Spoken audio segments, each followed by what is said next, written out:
President Abdel Fatah al-Sisi won Egypt's presidency back in 2014 by a landslide. And he seems set for another. The only man to stand against President Sisi is Moussa Mostafa Moussa. All other challengers have either been detained, disqualified, or cited pressure for abandoning their campaigns.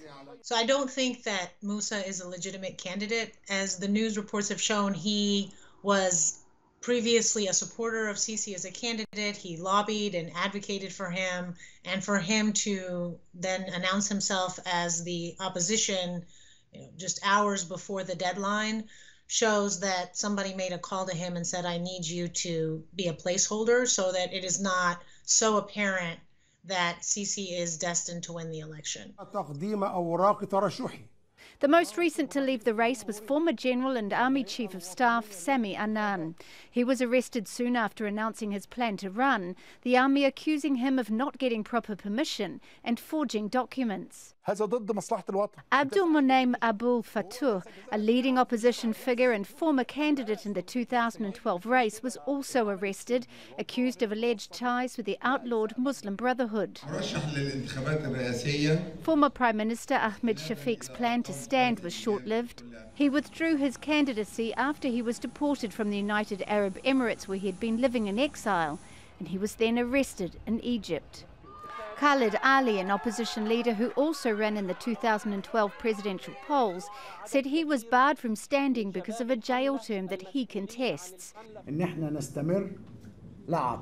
Mohammed Anwar Sadat, the nephew of Egypt's assassinated former President Anwar Sadat, opted to cancel his campaign.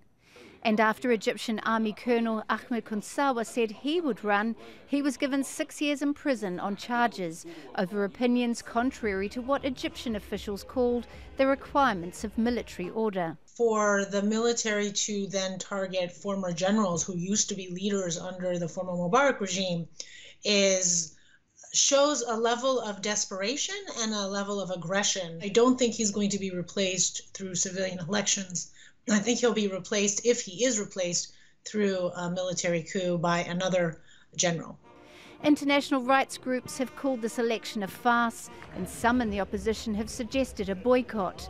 Sisi's rise to the presidency came after the 2013 military coup that deposed his democratically elected predecessor, Mohamed Morsi.